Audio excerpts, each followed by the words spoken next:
Hi guys, welcome to all of you right to exam. Current affairs के आज के session में हम बात करेंगे इंडिया नेपाल डिस्प्यूट के बारे में। भारत और नेपाल के बीच जो सीमा विवाद है, बॉर्डर का जो विवाद है, वो काफी पीक पॉइंट पर पहुंच चुका है। और ऐसा नहीं कि ये विवाद अभी शुरू हुआ है, ये काफी पुराना डिस्प्यूट है जिसे चलते हुए काफी लंबा समय हो चुका है।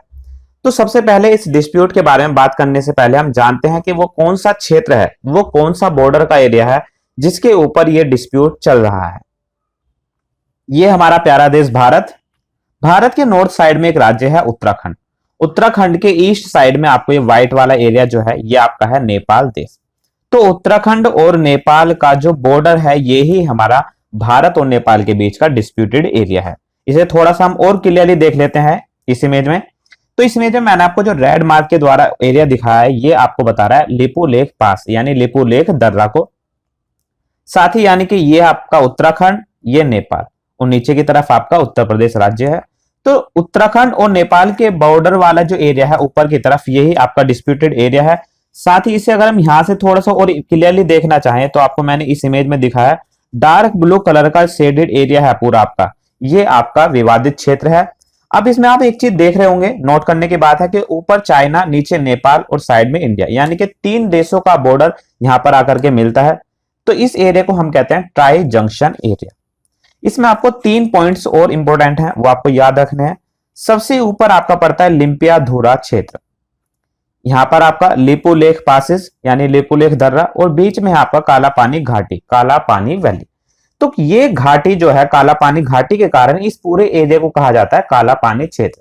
तो काला पानी क्षेत्र भारत और नेपाल के बीच एक विवादित एरिया है जो काफी लंबे समय से चलता आ रहा है। तो अब बात करते हैं डिस्प्यूटेड एरिया यानी जो विवादित क्षेत्र है उसके बारे में। कालापानी क्षेत्र पर भारत और नेपाल दोनों ही अपना अपना दावा करते हैं, यानी दोनों ही देशों का कहना है कि ये जो काला पानी का क्षेत्र है वो हमारा हिस्सा है। नेपाल इसे दार्चुला जिले का, जबकि भारत इसे पिथौरागढ़ जिले का भाग मानता है। कालापानी क्षेत्र एक ट्राई जंक्शन एरिया है जहां भारत, नेपाल और तिब्बत जो कि चीन में है, उनकी सीमाएं आकर के मिलती हैं। महाकाली नदी, जिसे काली नदी के नाम से जाना जाता है, काला पानी क्षेत्र से होकर के गुजरती है। तो ये जो काली नदी है इसी क्षेत्र से होकर गुजरती है। और इस विवाद के पीछे सबसे बड़ा कारण जो है वो काली नदी ही है। कैसे है उसे समझिए। भारत और नेपाल की पश्चिमी सीमा का निर्धारण नेपाल और ईस्ट इंडिया कंपनी के बीच हुई 1816 की सुगोली की संधि से हुआ था। तो सुगोली की संधि कब हुई? 1816 ईस्वी में। क्या कहा गया इस सुगोली की संधि में? इस संधि के तहत काली नदी को भारत और नेपाल की पश्चिमी सीमा निर्धारित किया गया, यानी कि जहां से काली नदी जा रही है वो ही बॉर्डर होगा दोनों देशों के लिए।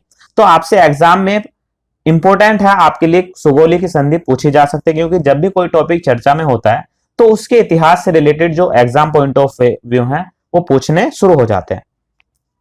तो ये तो बता दिया गया कि काली नदी दोनों ही देशों के बीच का बॉर्डर होगा, लेकिन कोई पर्टिकुलर एरिया या कोई पर्टिकुलर पॉइंट्स को निर्धारित नहीं किया, जिसके कारण आगे चल करके ये समस्या एक बड़ी हो गई। वो कैसे, उसे समझिए।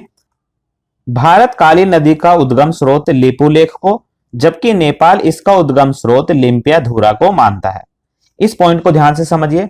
नेपाल का यह कहना है कि काली नदी का उद्गम स्रोत कहां से है? लिम्पियाधुरा से है, और लिम्पियाधुरा से नीचे की तरफ ऐसे काली नदी आती हुई यहां से होकर के जाती है। तो नेपाल अपना बॉर्डर इस नदी को मानता है, और जो अन्य छोटी छोटी धाराएं जो आ रही हैं, अन्य यहां से एक जलधारा जो आ रही है, वो इसे कहता है नेपाल कि ये काली नदी की एक सहायक नदी है। जबकि भारत इसके अपोजिट सोचता है। भारत का कहना है कि जो काली नदी का उद्गम स्रोत है वो लिपुलेख से है, यहां से ऐसे होते हुए यहां से काली नदी जा रही है, और जो ऊपर से नदी आ रही है वो काली नदी की एक सहायक नदी है। तो इस चीज को लेकर के दोनों देशों के बीच विवाद है, क्योंकि कभी भी, या हम ये कहेंगे जब ये सुगोली की संधि हुई तब ये तो बताया गया कि नदी ही दोनों देश का बॉर्डर होगा, लेकिन कोई पर्टिकुलर पॉइंट या किसी पर्टिकुलर एरिया को विभाजित नहीं किया गया। अब देखते हैं कि दोनों ही देश अपने पक्ष में क्या प्रमाण यानी एविडेंस प्रस्तुत करते हैं। तो पहले बात करेंगे भारत के बारे में। तो भारत क्या क्या एविडेंस देता है? भारत का कहना है कि 1830 दशक के जो प्रशासनिक और टैक्सेस रिकॉर्ड्स हैं, यानी कि एडमिनिस्ट्रेशन और टैक्सेस रिकॉर्ड्स हैं 1830 के, उनके अनुसार कालापानी क्षेत्र भारत का हिस्सा है। दूसरा, 1879 का एक नक्शा जिसमें कालापानी ब्रिटिश भारतीय क्षेत्र का हिस्सा है। भारत के पास जो 1879 का नक्शा है, उस समय जो ब्रिटिश भारत था उसके अंदर काला पानी क्षेत्र दिखाया गया है। 1962 से आईटीबीपी इस क्षेत्र पर तैनात है। 1962 के युद्ध के बाद उस क्षेत्र पर आईटीबीपी तैनात है। अब बात करते हैं कि नेपाल अपने पक्ष में क्या प्रमाण देता है। नेपाल का कहना है कि 1850 और 1856 के जो नक्शे हैं उनके अनुसार काला पानी क्षेत्र नेपाल का हिस्सा है। दूसरा, 1962 से पहले इस क्षेत्र के जो लोग हैं वो नेपाल की जनगणना में शामिल थे। तो दोनों ही देश इन प्रमाणों को अपने अपने पक्ष में प्रस्तुत करते हैं, जिसके कारण अभी तक भी इस मुद्दे को सुलझाया नहीं गया है। तो अब सवाल ये उठता है कि ऐसे समय पर जब दोनों ही देश कोरोना जैसी महामारी से ग्रसित हैं, उस समय पर इस मुद्दे को क्यों उठाया जा रहा है। तो ये मुद्दा शुरू हुआ नवंबर 2019 से, जब नवंबर 2019 में भारत ने नया राजनीतिक नक्शा जारी किया था। ये बात उस समय की है जब भारत सरकार ने जम्मू कश्मीर को 2 नए केंद्र शासित प्रदेशों में बदला और अपना नया नक्शा जारी किया, जिसमें कालापानी क्षेत्र को पहले की ही तरह उत्तराखंड के पिथौरागढ़ में दर्शाया गया था। इस कदम से नेपाल सरकार नाराज हो गई तथा साथ ही काठमांडू में लोगों ने प्रदर्शन किया। काठमांडू जो कि नेपाल की राजधानी है, वहां पर लोगों ने भारत के खिलाफ प्रदर्शन किया। अब नेपाल इस चीज से नाराज क्यों हुआ, जबकि ये क्षेत्र पहले से ही भारत के नक्शे में दिखाया जा रहा है।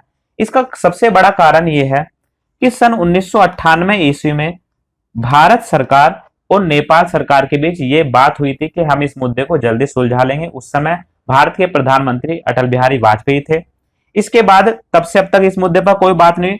फिर 2015 में नेपाल सरकार और भारत के प्रधानमंत्री नरेंद्र मोदी के बीच इस मुद्दे पर लेकर फिर बातचीत हुई कि इस मुद्दे को जल्द से जल्द सुलझाया जाए, लेकिन तब से अब तक इस मुद्दे पर कोई बात नहीं हुई, यानी कि इसका समाधान नहीं हो पाया है। तो इस बात को लेकर नेपाल सरकार नाराज हो गई। उसके बाद भारत और नेपाल के संबंधों में और तनाव तब पैदा हुआ जब 8 मई को भारतीय रक्षा मंत्री राजनाथ सिंह ने 80 किलोमीटर लिपुलेख दर्रे को धारचूला से जोड़ने वाली सड़क का उद्घाटन किया। और जब ये 80 किलोमीटर सड़क का उद्घाटन किया, उसके बाद नेपाल सरकार और नाराज हो गई।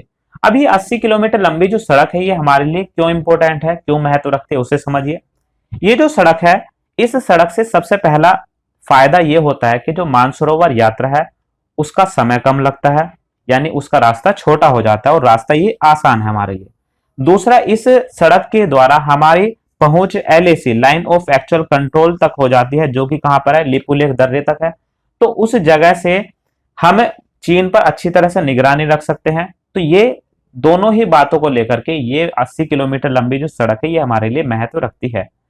इसके बाद क्या हुआ, हाल ही में नेपाल सरकार ने एक संशोधित राजनीतिक व प्रशासनिक नक्शा जारी करते हुए लिम्पियाधुरा, लिपुलेख व कालापानी को अपना क्षेत्र बताया था।